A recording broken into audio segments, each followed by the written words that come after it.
Underwriting for the Money Doctor Show is provided by Ryan and Casey Liquors, Main Street, Greenfield. Exploring the world, one glass at a time. West County Equipment Rental of Shelburne. Daily, weekly, monthly rentals.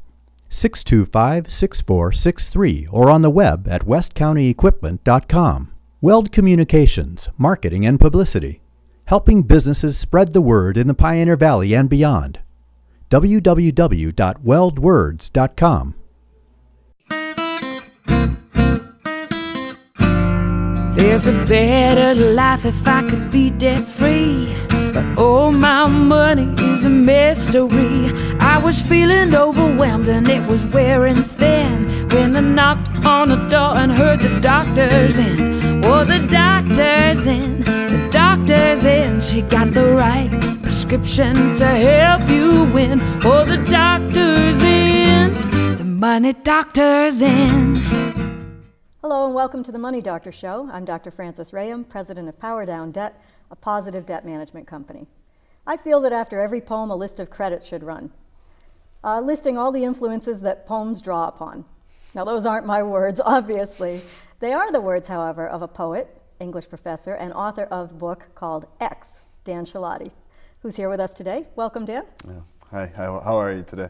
Thanks, I'm well, thanks. How are you? I'm doing well. Did I embarrass you quoting you? Oh, no, not at all. I read that in an interview. I like to be quoted. It's all right. It was pretty cool, actually. I thought that was pretty neat.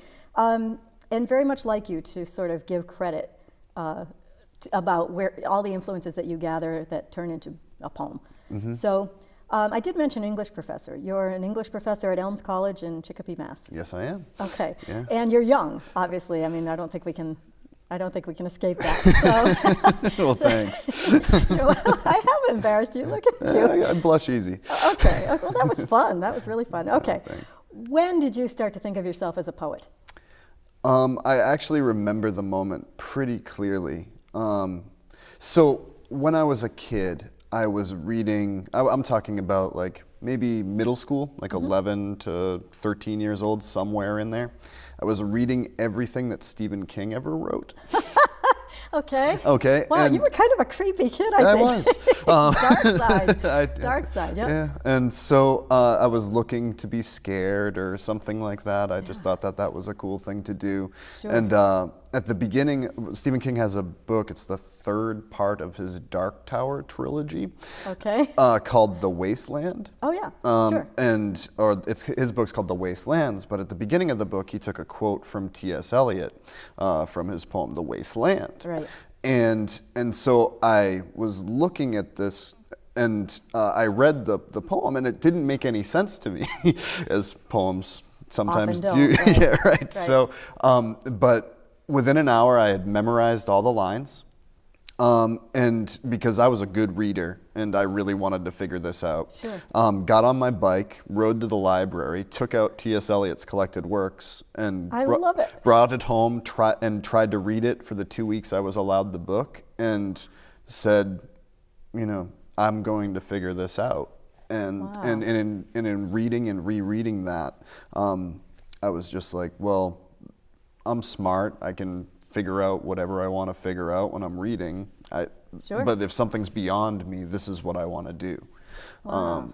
And so right along with that, I always wanted to be a professor.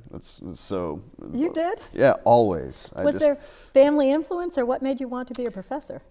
My uncle was a history teacher when I was in high school, and I actually had him, and so I really enjoyed that. But I think I've always just enjoyed being up in front of people, mostly when I was a kid, just standing in front of my sister and making her listen to whatever I was spouting. But Wait, is this an older sister? Younger. Your younger sister? Yeah. How much younger? 2 years. Wow, and what's her name? Kim.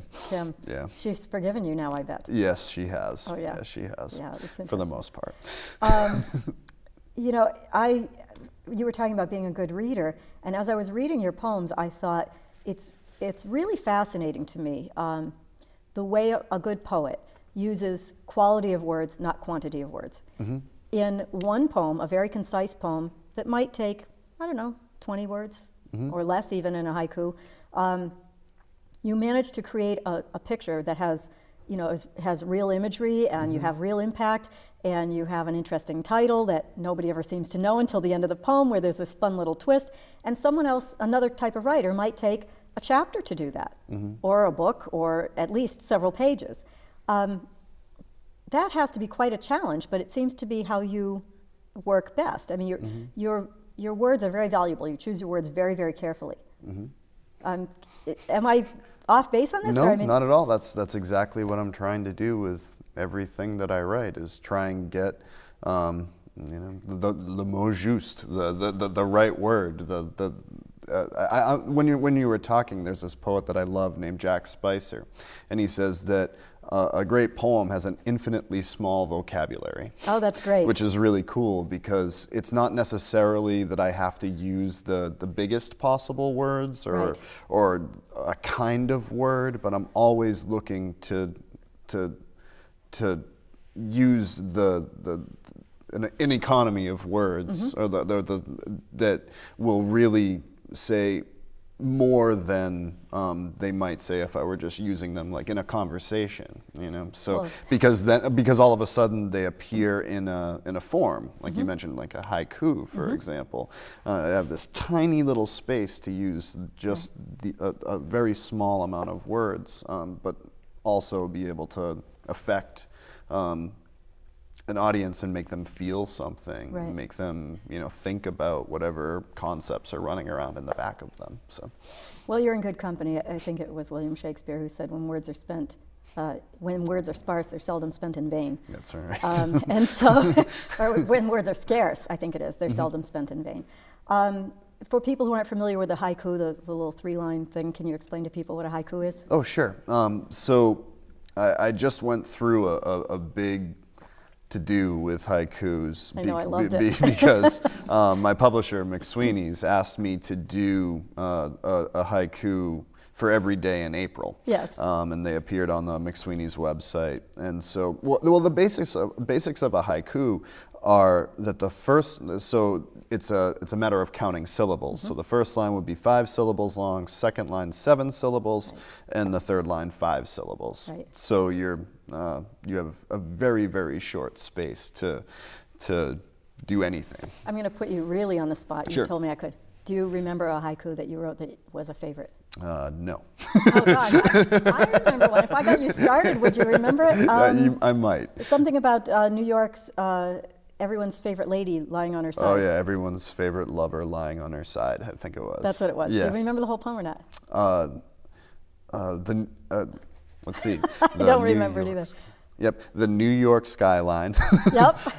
Everyone's favorite lover. Yep. Lying on her side. Thank you. Yep. See, I had to actually count it out. But it's very interesting. Thank you for doing that. I really did put you under the gun there. No worries. Well, like a haiku is actually one of my favorite ways to start talking about poetry with my students, because in 3 lines it contains, the entire world. Right. Right? Like one of my favorite haikus that I always use always has this way of surprising a reader, like trying to turn what you expect is not going to be what you get. Right. And so when you get it, it can really kind of stump you for a second, right, or send you off into thinking a whole nother world. Yeah. It's really cool. The haiku that I always use is by Basho. And it's in translation, so the syllable count doesn't work exactly, but it starts off, a field of mustard, no whale in sight, the sea darkening. Wow. And it's but it's all of a sudden, you see a field of mustard. You see it, right. The modern reader thinks of, French's mustard or something, but you actually, you actually have, my students might. and so you have the yellow fields, and you can see it transforming, into a sea as the wind would blow across it, and all of a sudden it creates this entire little world that you can share with the poet who was writing 500-600 years ago. It's a beautiful thing. It's pretty cool. I did think that certainly if people see the blurb on Facebook about our show or whatever, and it says a poet, that they will expect some sort of flowery, romantic poems or whatever. I hope I don't insult you when I say your poetry is like a man's poetry. I mean, you have a poem called Dead Guy Pants. I mean, Dead Guy Pants. I mean, you don't get that just anywhere. No. And when we met, what made me buy your book immediately is that you had written a poem called Annual Percentage Rate, which you affectionately termed APR. Yeah. Would you be willing to read Annual Percentage Rate? Sure. You would? Yeah, absolutely. Thank you. I love this. I get to sit here and be read to. Yeah, please. This is my favorite thing to do. I'd have forgotten what page APR is on. That's okay. 60. I found it. 62. Okay. So, Annual Percentage Rate. Sometimes I think about Frank O'Hara, but most of the time I think about paying the bills. I find myself saying "c'est la guerre" against my will. I say it to my mother even though she doesn't know the expression. I pass a particularly leafless tree and boom, c'est la guerre. Debt frees me to be an incorrigible asshole. I want to be an incorrigible asshole more than I would like to admit. Because I don't like to admit this, I think of Frank O'Hara and the way he almost made it through his whole life without using cherry blossoms in a poem, but finally couldn't stop himself. This makes me feel better. It makes me think numbers are just people trapped in the rain without umbrellas, that though I fear them, I should let them in. I like it. I like the silence after it when you take just a moment to think about that. Of course, anybody who wrote a poem about annual percentage rate would get under my skin just a little bit. I'm sure that they would. But what really got me about that was your opening line about sometimes I think about Frank O'Hara, because I was expecting to hear when you said I've written a poem called APR. I was expecting to hear something directly about numbers right out of the gate. Sure. And what you did was you actually moved me. I'm sure you remember seeing the look on my face when I read it. I hear lots of people talk about money and numbers, every day, but I seldom get to really feel what somebody is feeling, unless they're really sobbing in my office or something like that. I don't always get that. So tell me a little bit about Frank O'Hara and why he is or has been an influence to you. Okay, so Frank O'Hara, one of the poets that's had maybe one of the most profound effects on my own work. And it was especially important to me for when I was writing this book, because when I was going through grad school and I was learning how to write poems and really putting them together, I was very, very serious. I was very, and I started writing a lot of elegiac verse, talking about death a lot, talking about things, and I wouldn't really allow myself any kind of humor or any kind of, one day my grandmother said to me, like, Dan, you're a funny guy. You should probably get some of that into your poem. And I said, no, Grandma, come on. I'm a serious poet, Grandma. I'm serious about things. Yeah. And I didn't really know how to be myself in my poems, and this book was a very large project in that way. And Frank O'Hara was a poet who said a lot of very beautiful, funny things, and is a brilliant writer. I always think of him saying in one of his little essays, he instructs poets to go on your nerve, to not overthink. Right, and so this with this particular, he would be he would sit down on a stoop in New York City and write a poem on his lunch break, and that would be that. He didn't have to lock himself away in some tower or something like that with some idea of what a poet might be. It was just poetry was living, breathing. It happened around coffee tables and kitchen tables and watching the Red Sox, and all of these things are part of who of poetry. It's not something separate from the world. It is of the world. Well, I think that's when it works its best. Yeah. So for Annual Percentage Rate, that poem, one thing that's different about writing poems as opposed to writing essays or stories, stories work this way too, but so I title a poem Annual Percentage Rate, but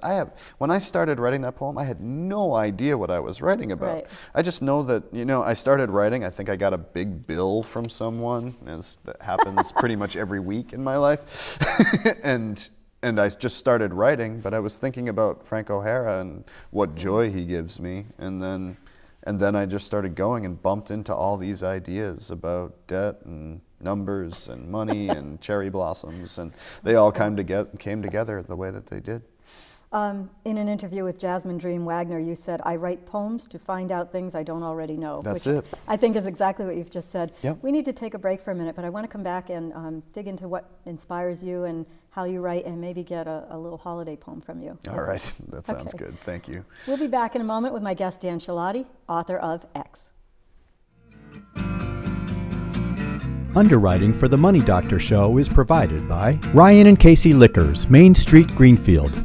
Exploring the world one glass at a time. West County Equipment Rental of Shelburne. Daily, weekly, monthly rentals. 625-6463 or on the web at westcountyequipment.com. Weld Communications, Marketing and Publicity. Helping businesses spread the word in the Pioneer Valley and beyond. www.weldwords.com. Hello, welcome back to the Money Doctor Show. I'm here today with Dan Chelotti, who is a poet and English professor, and he has a book out called X. And in X, there is a poem called Dead Guy Pants. Not exactly something you would hear from your average poet. And I know that there has to be a story behind Dead Guy Pants, but would you read it for us first and then tell us Sure, the story? sure. I Okay. can't wait to hear what you were thinking on this one. All right. Dead Guy Pants. People used to ask me to put on my dead guy pants. I was fond of them for a while, but I gave it up because people began to expect them on me. They would say, "Hey Dan, would you?" And I would, partly because I loved them. I'm over that. But when the nostalgia weighs like an overripe grapefruit, I pull on my dead guy pants, look at lit windows from great distances, and list all the reasons I have to take them off. Love it. Okay, story, please. All right. Okay, so open up the cranium and tell us what's going on in there. Sure. I think I mentioned earlier that I used to write very serious elegiac poems. This happened because when I was in grad school in 2003, my father passed away very unexpectedly. I had a heart attack and was here one second, gone the next. Ooh. And I went through a period of years where I was just surrounded by a lot of tragedy. That seems Friends, so unfair family. to you. You're a happy kind of guy. Yeah, and so it was just a really tough time, and so I started writing a lot of poems about about death and about grief. And very cathartic, probably. Yeah, right? it was. Sure. I needed to, but I started to become known as a poet, as an elegiac poet, and it's really hard to kind of break free from a cycle once you're in one with anything that you do. Once you're Edgar Allan Poe, you're not going to be T.S. Eliot, right? So trying to find a way into a new voice was really, really difficult. Mm-hmm. And this poem was a joke. It was really because no, Dan, say it isn't so. It's true. It was something that I was making fun of myself with, mm-hmm. right? Because me and a bunch of friends used to laugh about, like, we're broke, so we have to go to the Salvation Army and grab some dead guy pants. It was awful. Wait, in defense of the Salvation Army, all the clothes there are not dead guy pants. I know, I give. But that is really funny, but though. it was just a silly little thing, right? Yes. And so I just tried to making fun of myself. I would say, okay, well, I have to play this role for people. I have to speak to this because it's something I devoted my life to for a while. But I really want to start writing a new kind of poem and find out my way forward. So in the poem, when I'm saying, hey Dan, would you put those pants on? Right. I would because I love them. Like I really do love that kind of poetry. I love writing it. I love talking about it. But at the same time, I needed to find a way forward because otherwise, sometimes I just have to take those pants off. And the funny thing is that when I published this book, that poem wasn't in the book at all. And my editors asked me, hey, do you have any poems outside of what you gave us that we could look at? It was a good mix. Yep. And so I sent them, 50 extra pages, and they saw this and they put it in. And I was like, are you kidding me? Like, you really want to? Yeah, it was great contrast. Yeah, it's just, and it works, and I see why. It maybe is one of the more personal poems that's directed. I mean, I mentioned myself in it, so yeah. Well, and also I think, unless somebody really is a reader of poetry, the metaphor may have escaped them. Right. So it was nice to get your explanation. Yeah, sure. This is one of only 4 books so far in a series by McSweeney's publishing of poetry. So that's pretty interesting that how did that happen? How did you end up with this company as a publisher? Yeah, I was just I finished the book and started sending it around to publishers, and I sent it to them, and they bit. They got in touch. The one funny story about it is that this title, I X, knew you were going to say that. That's exactly what I was going to ask you about. All right, Please so tell here we go. about the title X. All right, so X. So when I sent it to McSweeney's, it had a different title. The title was Light on a Passing Train. I don't think I've ever told anyone that. I know, I didn't know if you would tell me. Yeah, That's so nice. that was the original title. And there was a poem in here that didn't make the final cut. But I sent it to them as that. And they read it first as that. But then they were talking to a friend of mine who had my manuscript, who I sent, when I sent my manuscript to him, I was kind of unhappy with the title, so I took it off and put an X there as a variable, Right. and just said, hey, if you have any suggestions for the title, let me know. And so when my editors saw his version of the book, they saw the title as X, didn't think it was just a placeholder. Right. And then when they got in touch with me to publish the book, they were like, we'd love to publish your book, X. So Did you wonder, or were you able to connect it immediately? Well, I was like, and so I figured it out pretty quickly, but at first I was just like, yeah, that's great. And then told them later on that's not the title, but they mounted this enormous argument trying to convince me to keep the title as X. Oh, it's a great thing. And so, you have to embrace accident sometimes. I think any artist does. You have to. Absolutely. You have to, Well, and you have to wonder, was that accident? I mean, that was really, you Sure. put it down and there was X. I mean, Yeah. I could see all of their arguments for it. It was really cool that was the title, Cool. X. And I like the cover, that it almost disappears in the cover. It's part of the graphics, but you can't miss it on the spine. Yeah. The spine is yeah, really the cool. spine Dan is just Chelotti, this little just a X nice at the top. little X. Very cute. I love it. There was a little bit of information about you on Twitter, and one of the things I saw was a photograph of an elevator. Do you know the one I mean? Oh, yeah. And it said, this elevator is an inconspicuous riser, as am I. I have to guess that was your quote underneath this picture. Yeah, that was Tell me mine. about that elevator picture. I was going to that tweet. I was going to a poetry reading at UMass Amherst, and I was there early, so I went up into their library, which is 26 floors, I believe. Yeah. And I was up there, and I was just standing there waiting for the elevator to come, and I saw this little button that said, or a keyhole, and said above it, inconspicuous riser. Yeah. And I was just fascinated by what on earth that could possibly mean.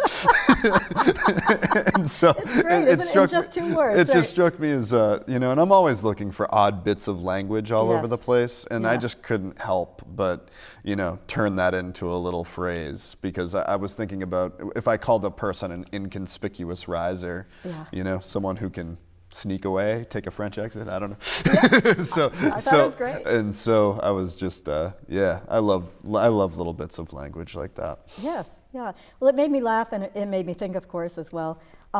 Speaking of little bits of language, your poems always seem to have a surprise at the end. There's always a twist. Whenever you start off reading them, and many poems have that, but yours almost take you by surprise. They're sort of manly man poems. I mean, there's an occasional swear word laced through them. They're real life stuff. They're not necessarily flowery, although certainly you touch on romance from time to time. There's a poem called Life After the Party. Life of the Party. Oh, the Life of the Party. Yeah. On page 43. I think we We have time. Would you read it? Sure. Yeah? Okay. I'm going to ask you for one more before we're done. All right. Okay. Thank you. The life of the party.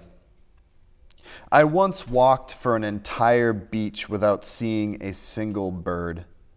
It was hilarious, which means sad with the right pinch of terrifying. And I kept walking. I kept walking because although you may think the life of the party is at the center of the party, the life is not. The life walks not simply around or through the party, but toward a horizon that only he sees. All the others are asking each other, where is life taking us? They don't know. They reach out and pinch the IKEA drapes. They stab at salsa, but there is nothing for them. Their life is with me, the life of the party, who has decided not to join them. I like it. You use a lot of pop culture, and I mean, you are a really current modern poet, in my opinion. What went through my mind as I was reading your poetry was I was remembering when I was in the 5th grade, and I had the first English teacher that really introduced us to poetry in any sort of way other than memorization, to start to dig under it and pull it apart and dissect it and learn to enjoy it.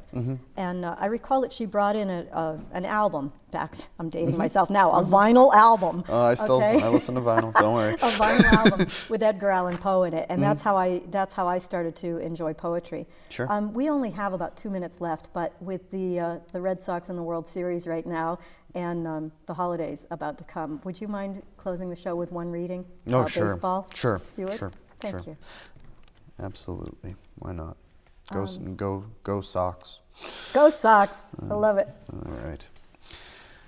I love to hit home runs and run around the bases. I wish I could eat a hot dog when I run around the bases.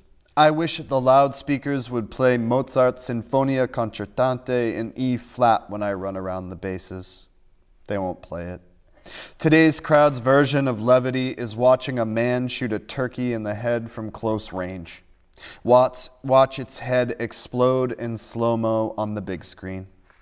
I wish I could save that turkey and carry it around with me as I run around the bases. I wish I could stop eating meat, but I am weak, too weak to hit a home run. But I know I would love to hit one as much as I love eating hot dogs, but without all the guilt. It wouldn't even need to be a walk-off. A solo shot in the third would be fine, a low-line drive. And as I hit my home run and run around the bases, I would think of turkeys, their ancient heads bobbing freely backlit on the horizon like the final sequence of the 7th seal.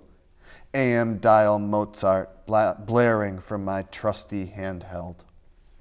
I love it. Thank you so much. Thank you so much, Francis. If people want to get a copy of your book, X, where can they find it? You can find it on the McSweeney's website, or it's available on Amazon.com and all those other places. Is there a phone number for you that you'd like to give out? What? Do you want a way for people to contact you, an email or a phone number? Oh yeah, an email. It's just my first initial and last name, dchelotti@gmail.com. That's CHELOTTI. CHELOTTI. Yep, Thank that's you right. so much, Thank Dan. you so much, Francis. Thanks for having me on. It was a pleasure.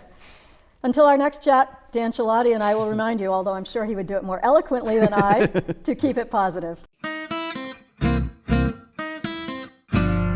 There's a better life if I could be debt free, but all my money is a mystery. I was feeling overwhelmed and it was wearing thin when I knocked on the door and heard the doctor's in. Oh, the doctor's in, the doctor's in. She got the right prescription to help you win. Oh, the doctor's in, the money doctor's in.